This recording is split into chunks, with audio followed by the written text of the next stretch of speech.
It begins, oddly enough, not with a thunderclap of inspiration or a dramatic turning point, but with a question so simple it almost sounds naive. What if follow your passion is terrible advice?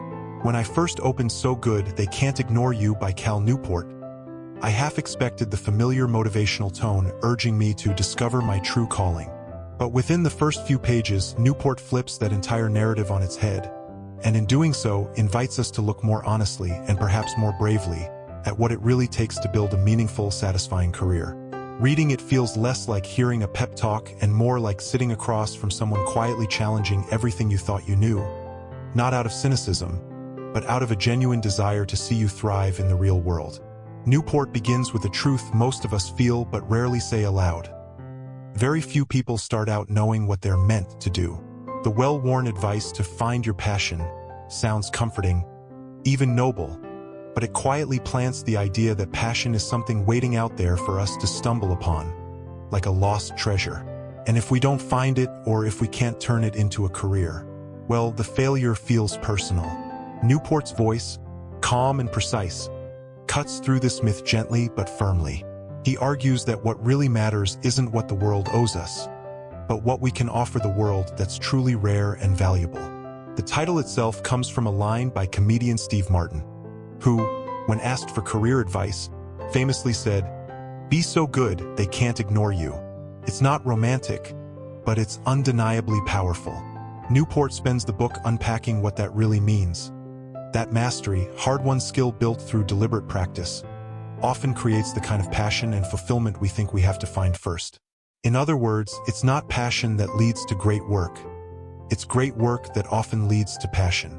What I love about Newport's approach is that he doesn't stop at theory. He brings in real stories. A screenwriter who painstakingly honed her craft before her lucky break.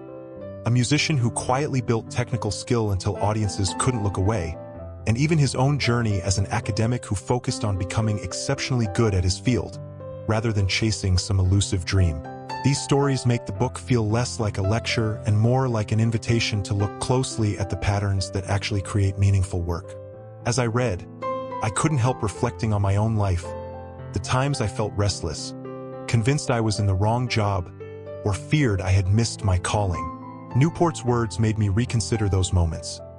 Maybe the dissatisfaction wasn't a sign to quit everything and reinvent myself overnight, but rather a sign to get better at what I was already doing, to build the rare and valuable skills that would, over time, unlock new opportunities. One of the most compelling ideas Newport offers is the concept of career capital. In his view, skills, especially those that are scarce and valued, become a kind of currency. They allow us to bargain for the traits most people want in a job: autonomy, impact, and a sense of mission. But instead of demanding those things first, Newport says, we should focus on earning them by becoming excellent at something. It's an idea as old as craftsmanship itself, yet it feels fresh because it cuts against so much of what we're told today. And Newport doesn't sugarcoat the process. Becoming so good they can't ignore you requires sustained, often uncomfortable effort.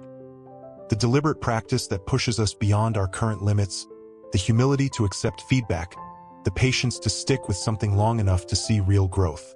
This isn't the glossy, overnight success story. It's the quieter, steadier path of those who choose mastery over novelty. What makes the book particularly striking is how Newport dismantles the allure of the dream job.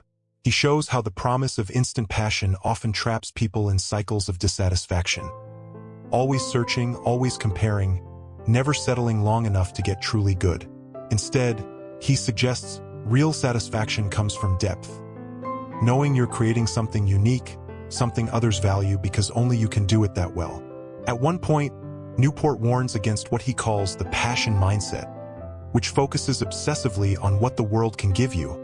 Does this job make me happy? Is this my true calling? Instead, he proposes the craftsman mindset, which flips the question. What can I offer that's truly excellent? This small change of focus from self to skill felt like a quiet revelation. It doesn't mean abandoning your interests, but it means anchoring your satisfaction in the steady, measurable growth of your abilities, rather than waiting for inspiration to strike. Reading these pages, I found myself thinking about people I admire, not because they talk about passion, but because their work shows it. A teacher who transforms a dull subject into something alive for her students. A woodworker who spends years perfecting invisible joints that most people will never even notice.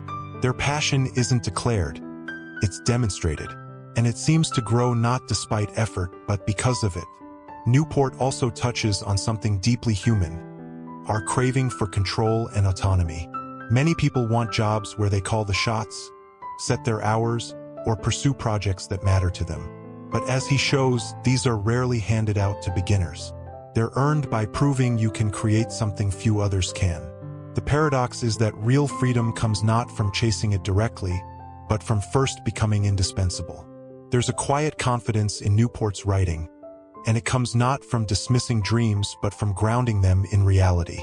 He doesn't tell readers to abandon what they love, but he does insist that love alone isn't enough.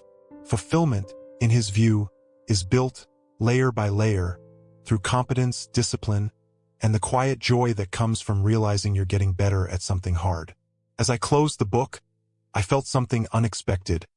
Relief. The pressure to find my passion had always felt heavy, like I was one step behind some grand destiny. Newport's message lifted that weight. It suggested that meaning isn't out there waiting to be discovered. It's something we build, day by day, through our choices and commitment. And in that process, passion often appears, not as a lightning bolt, but as a steady flame that grows brighter the more we feed it. Reflecting on So Good They Can't Ignore You Now, what stays with me most isn't a single story or rule, but the broader challenge Newport offers, to see work not as a search for self, but as an opportunity to create value through mastery. It's an approach that feels both humbling and empowering. Humbling because it asks us to stop seeing ourselves as the center of the story. Empowering because it puts the tools for fulfillment in our own hands. In a culture obsessed with quick wins and viral moments, Newport's quiet insistence on slow, deliberate excellence feels almost radical. And maybe that's why his words resonate so deeply, because in the end, most of us don't need more slogans or shortcuts. What we need is a reminder that meaning isn't given, it's made, and that the surest way to create it isn't to wait for inspiration to strike, but to do the work, to become, slowly and patiently, so good they truly can't ignore us.